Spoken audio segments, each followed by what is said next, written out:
Hey-o, what is up, gang? Thank you for checking out Sledgehammer TV tonight. A very special episode of Smackdown came our way as we seen the return of a very important ingredient in the stew that we call professional wrestling.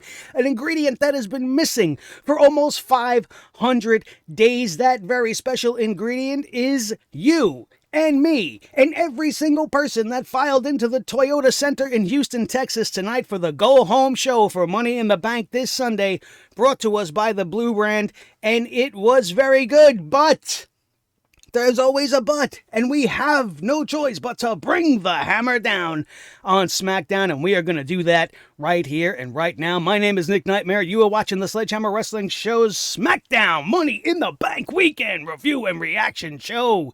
Let's do it.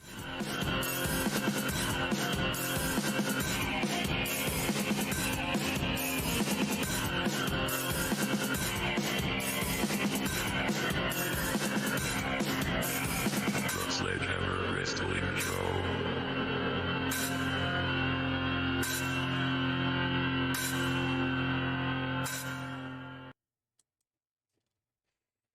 This episode of SmackDown taught us two very important lessons. One, wrestling just is not wrestling without a live audience there to soak it up and respond and react and to play off of the events that are happening in the ring. It just makes the show feel alive. Wrestling has felt, well, especially in WWE's case, has felt dead. The Thunderdome was a dead crowd. It wasn't even a live crowd. The virtual crowd, although at first maybe felt good to see faces in the arena, to actually have people there, it's apples and oranges. It just made everything feel better. Even when what was going on was poop hammer worthy. It just felt better to have wrestling feel like wrestling again. But the second lesson, probably the more important lesson, is everybody needs to calm down, because a live crowd doesn't save us from WWE's continuously bad and illogical, lazy booking decisions, which were all over this show. And you would think they'd want to make it a little bit more special than it was. Sure, we had a surprising NXT call-up as the Prince Finn Balor made his return to the main roster and landed in the Blue Brand, much better off than going to the Red Brand, where he was absolutely buried and destroyed and murdered as a character, and we'll probably never see the Demon again as a result of it. But Finn Balor's back on SmackDown. That was a great big surprise. It kind of had that Raw after Mania feeling, because it was just unexpected. They actually slipped one by me. I didn't know he was coming. He's challenging Sami Zayn, apparently. He's got Sami Zayn in his sights. Zayn versus Balor. I'm there. I'm in it. That's great. Something we haven't seen a bazillion fucking times in a million days or whatever it is. But then they had the opening matchup. Right? I shouldn't say then, because Finn Balor didn't start the show. The show began with a very hot, very fantastic six-man tag team opener. And it is only made good by the participants involved, and made even better by the tremendously hot crowd. They were just starving for action, and they gave it to them tenfold. Edge and the Mysterios took on Roman and the Tribe, Roman and the Uso brothers. And it was a great six-man. I don't usually say that. I'm so tired and just bored to shit with the six-man tag stipulations. But this was a way for them to further two storylines that are going into Money in the Bank this weekend. The Usos versus the Mysterios for the tag championships. Roman versus Edge for the Universal title. I would have made this the last match of the night, though. My one criticism of this match is, imagine how it would have been to go off the air with such a hot electric atmosphere and Edge standing over Roman Reigns, holding up the Universal Championship after a post-match beatdown. Even though Edge and the Mysterios lost, Edge ended up standing tall, laying out Roman Reigns, giving him that crossface with the crowbar thing from the chair, the piece of the steel chair. It was great TV. It was a great way to push forward the storylines. Would have been better to be the end of the show. That's just me. The Fatal 4-Way, not taking anything away from that, was a great main event. 4 guys going into Money in the Bank went out there, really stole the show. Kevin Owens diving off a ladder through the announce table. It was friggin' great stuff. It was really great stuff in that Fatal 4-Way. And the crowd, once again, woke up and was hot. It was just on fire. The electricity in the atmosphere just really helped all these matches feel even better than they probably were. And I think we were all a little excited just for the atmosphere to be back, and it definitely helped make everything better. Case in point, the one thing that it really helped was the Bianca Belair versus Carmella Smackdown Women's Championship match. Bianca Belair is over like Rover. I was so happy to hear the reactions of the fans to the EST of the WWE. The SmackDown Women's Champion deserves it. She can be better.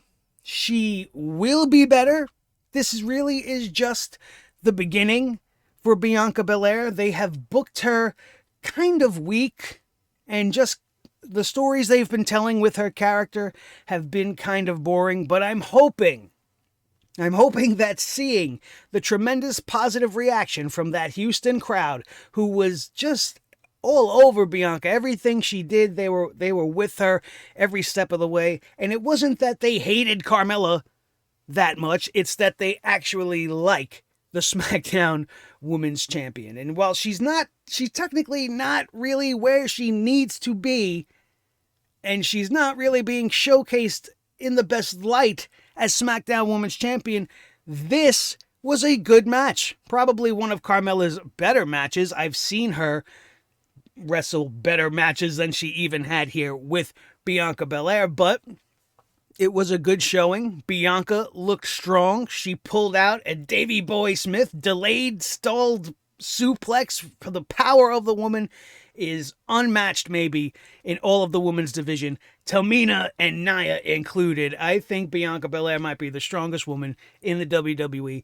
She's fantastic, and I hope that this is just the first step to a very good championship reign. Now that the fans are back, maybe it'll really feel the way it's supposed to feel for Bianca Belair. Now the thing is, this match shouldn't even be happening on this show, but Bayley's injury threw everything into a tizzy. So things are being thrown around last minute. The Money in the Bank match for the women are just having Natty and Tamina thrown in there because there's nobody else to put in the match. But I'm glad this match happened. It gave Bianca a moment I guess she was really deserving of. She won the title in front of fans at WrestleMania. That's great for her. But since then, she hasn't been able to celebrate with the fans. She hasn't been able to gauge where she's at with the fans. And I think where she's at is in a very good place. I will say this. These 4 matches were the good points of tonight's episode of SmackDown. And all 4 of these segments were absolutely heightened and elevated simply by the crowd finally being in the seats. It was great. However, it doesn't save everything. And while we were extremely grateful for the atmosphere and the fans' arrival that made us feel all warm inside like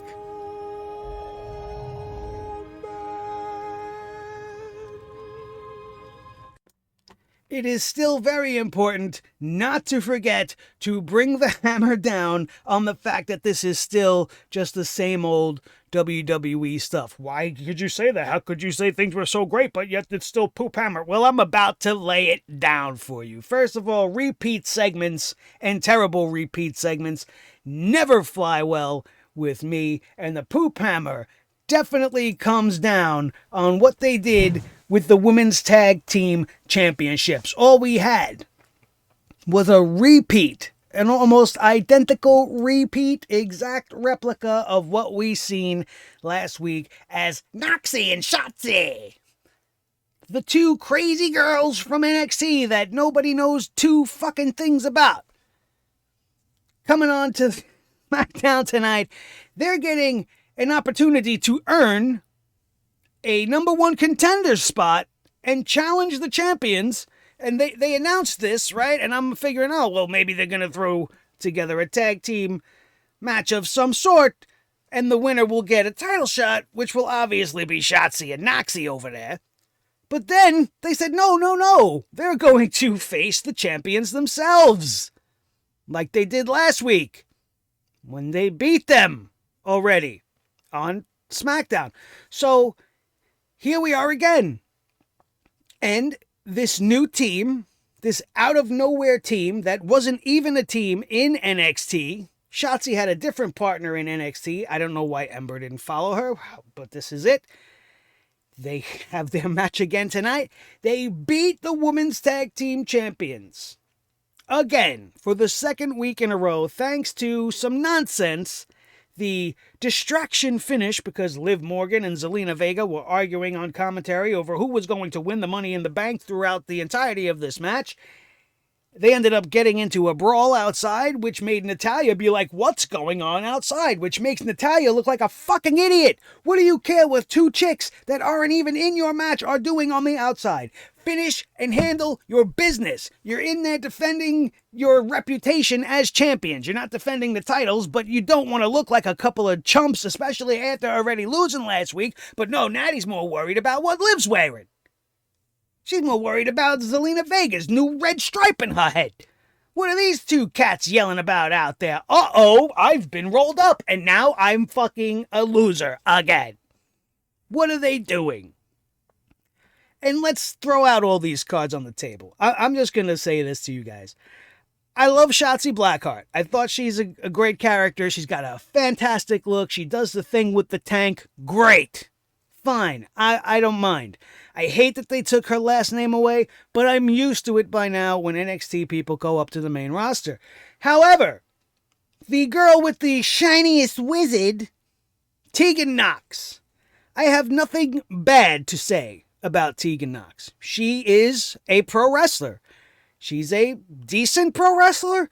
I guess, you know what, I couldn't tell you because all I know about Tegan Nox is she's the plucky little girl from NXT that shows up and wrestles and has a couple of good matches and then gets hurt and disappears for a couple of years. And everybody that knows her from the indies are like, oh, Tegan Nox, all over myself.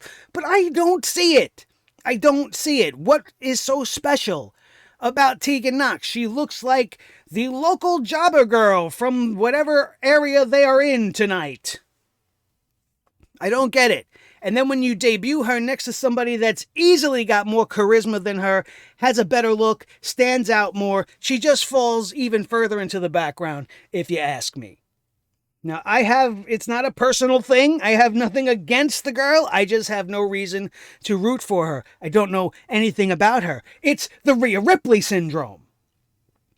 I was all in on Rhea Ripley when she was in NXT, developing her character, becoming this new thing, and then they plucked her from it, threw her at the main roster, sacrificed her to Charlotte Flair, and now a year later, they bring her back up, make her champion, and we still don't know shit about Rhea Ripley. Is this what we're going to be experiencing with Tegan Nox?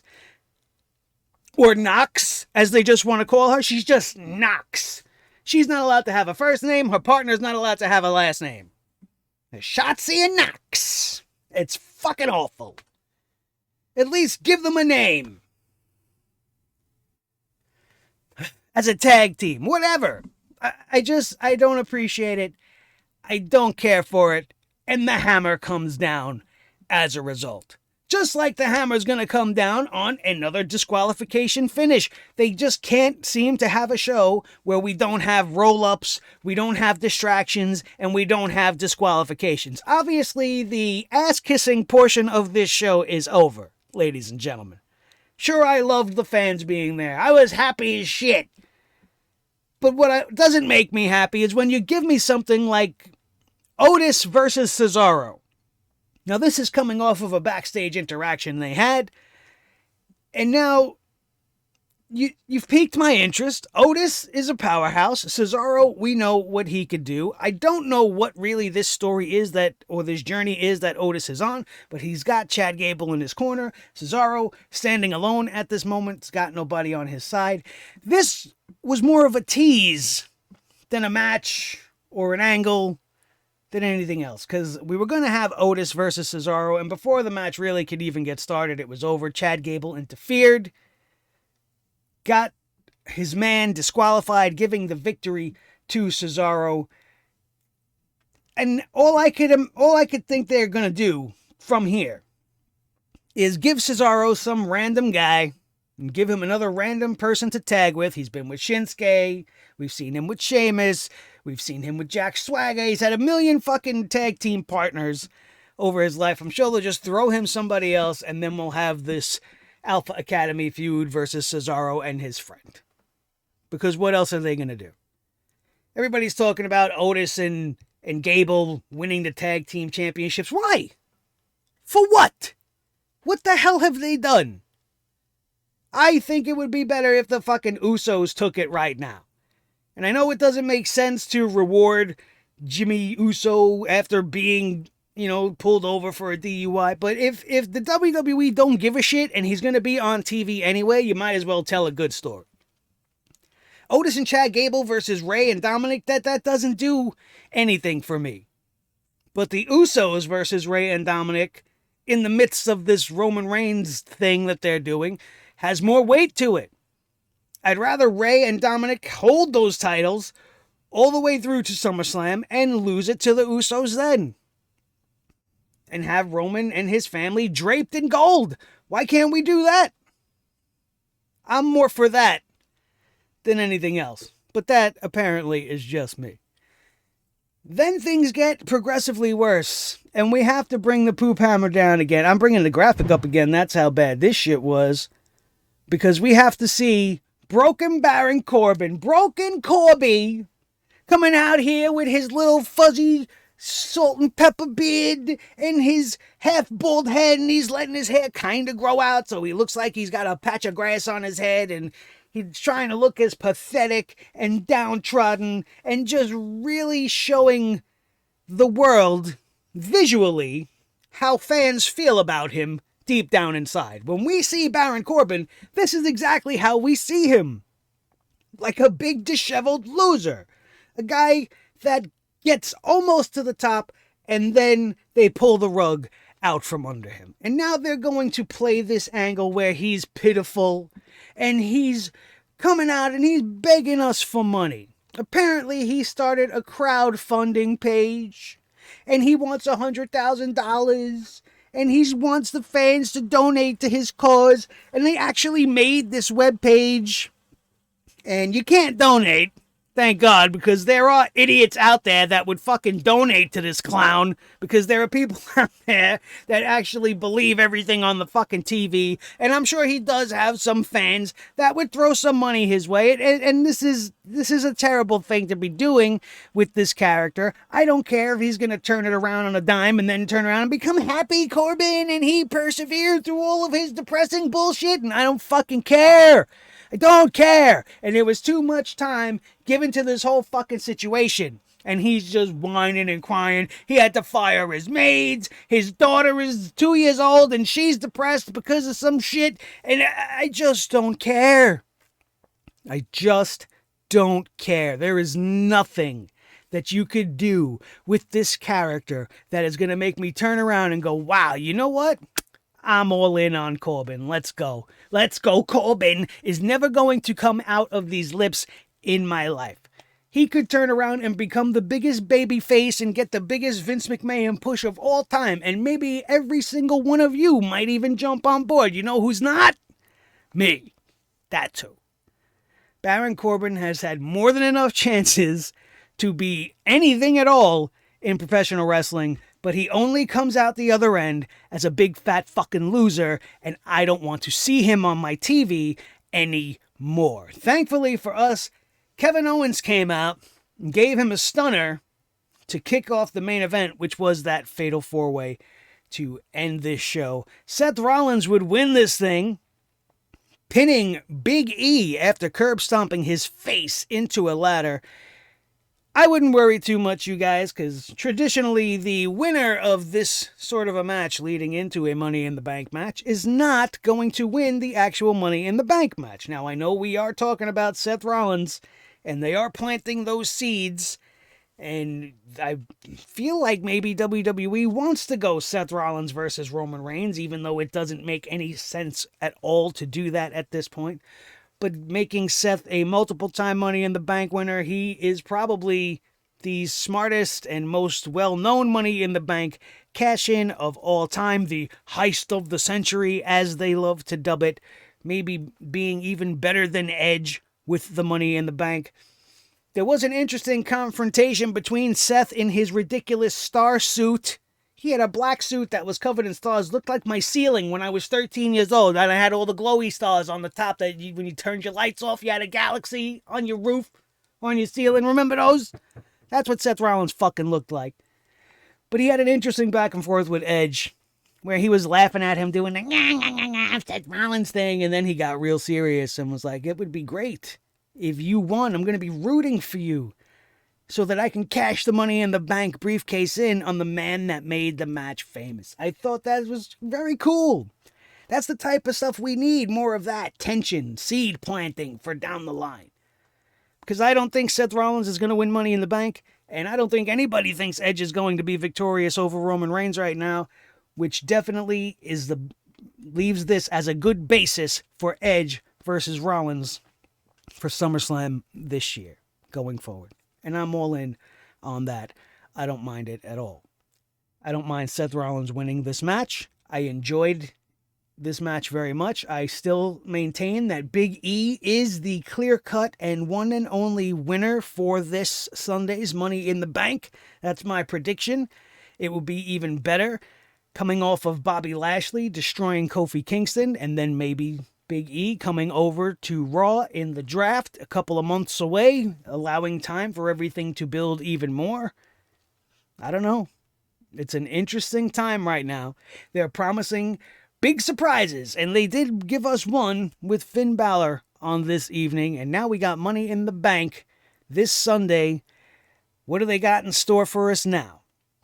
The return to normalcy is here, so we can be grateful for that. If nothing else, I enjoyed tonight's episode of SmackDown just for the sheer, genuine reaction of the crowd. Every hit, every spot, every entrance, the crowd was there. How great was it to hear the crowd singing Shinsuke Nakamura's song once again, after Vince took it away from him for so long to give us the Parappa the Rapper version.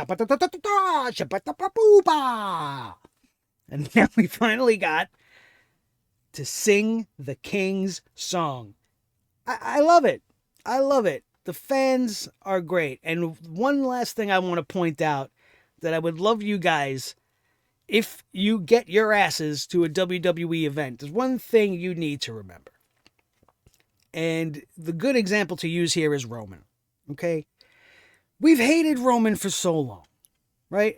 Even if you're somebody right now that loves Roman Reigns to death, which I'm not. I don't love Roman to the moon and back. I just realize he's significantly better in this character than he was as the nauseating babyface big dog. Nobody wants to see that. But he's the villain here, ladies and gentlemen. So even if you enjoy him and you're a fan of him, it's important when you go to play your part as the fan.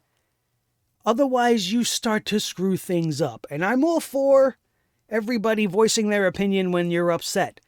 But when something's going right, you have to play your part. And the fans in Houston tonight definitely did that. There was the initial moment of excitement when Raw God damn it, not Raw. Oh my God, there's no excitement when Raw starts at all.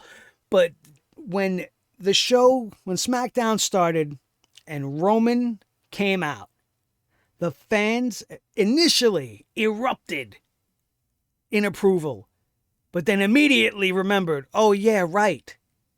I hate this guy now. For the right reasons. Let's boo him out the building.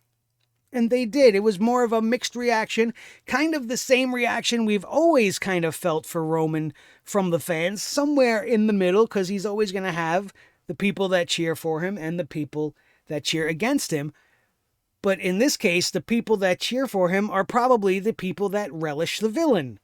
You know what I mean? There are people that like the bad guys. And it's not just women and 9-year-old boys screaming for their hero. It's significantly different. It's not a John Cena situation right now. It's not a Hulk Hogan situation right now. And it's important for you to play your part. We all have a part to play. It's showed tonight on SmackDown. And our part is just as important. And if you get your part wrong, you're not doing the right thing for professional wrestling. I was just happy to see that they went along with the show. And it's easy to just cheer for who you like, regardless of their story going on. But you make the show better when you play your part the way you want them to play their part. It's only fair. And we did see that tonight, and it was wonderful to see. I know you guys aren't used to a generally positive review coming off this show, but it's going to wear off. Right now, it feels special again. The fans are back. It's going to wear off quickly, especially if they continue to give us the same nonsensical shows as we've been getting tonight. Sure, the action was great. Everybody was on their game. Everybody was super excited, feeding off the fans. And you could tell everybody was just different. The performances were different. The wrestling was different. It just really brought out the best in everybody. And I hope to see it do the same this Sunday for the pay-per-view. We all know how much WrestleMania felt great this year because the fans were there, and now we're finally back in business. WWE is back. It doesn't mean it's fixed, but it was significantly better than the fucking Thunderdome era. May it rest in pieces. And I never want to see it again. Thank you guys so much for joining me. That's all I got. SmackDown wasn't bad. And it was all because of the fans. Let's not kid ourselves. Okay, we got to see on what direction WWE's got us headed. I'm excited. I can't wait to be part of the crowd myself when I go to SmackDown in September when it comes to Madison Square Garden right here in New York City. If you guys are getting a chance to go to any WWE live events, especially if they're televised, get us some signs.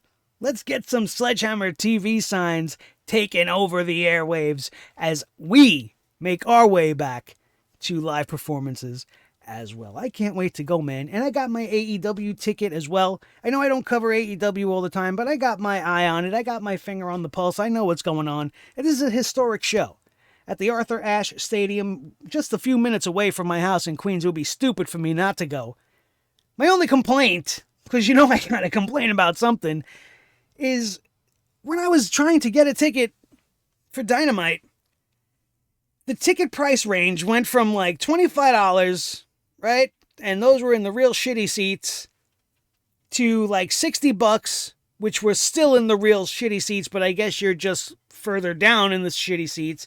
And then in the very next section where you would have like a half decent seat, like maybe midway to the ring, it was over $1,000 a pop per fucking ticket. And I'm like, what? And then you go down to the floor and it was like $1,800 for floor seats. I mean, these are just normal seating around in the arena. They wanted 1,000 plus. So I don't even know where my fucking seat's going to probably be, all the way up in the bleeds. I don't care. I'm going to be there. It's a historic night. AEW's first New York show. TNT's involved. It's a Dynamite taping. They're calling it the Grand Slam show. It's probably going to have some themes, some special matches. I'm really only going to support my House of Glory brethren, who are all part of the AEW roster. Proud and Powerful, Private Party. I just want to be there for those guys. Whether they know I'm there or not doesn't matter. I'm going to support my fellow House of Glory mates. And also Jade Cargill, who I think is the best thing going in AEW. And it's just going to be fun. It'll be great. If any of you guys are from this area and are going to either SmackDown or AEW, hit me up in the comments below. Maybe we could meet up and have a good time before or after the show. Sledge Nation taking over live, and I want to see you guys there. Thank you all so very much once again for indulging me on this SmackDown review and reaction show. Hope you guys had a good time. If you did, hit that like button. It really helps out the channel. If you really want to help us out, if you're not already a member of Sledge Nation, all you got to do is bring the hammer down on that subscribe button and become one of the nearly 3,000 fans that know when you want your wrestling news without sugar-coated bullshit, and with realism, and with truth and justice. You come to Sledgehammer TV. You come to Nick Nightmare. You come to Thor the Sledgehammer and Blue the Yeti microphone. This is the team, the most important member of the team, as always, each and every one of you. And don't forget to share this video with each and every one of your wrestling buddies all over the wrestling world, especially if they need a place to come and vent their frustrations, fans or no fans, about WWE. That's gonna do it. We are out of here, and we will see you next time right here on your new favorite wrestling show, the Sledgehammer Wrestling Show, only on Sledgehammer TV, right here on YouTube.com. Kang, send us home.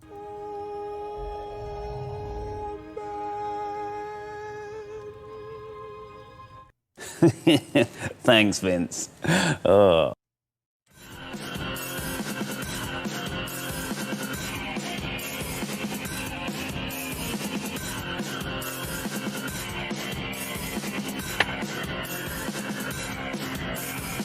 Sledgehammer Wrestling Show.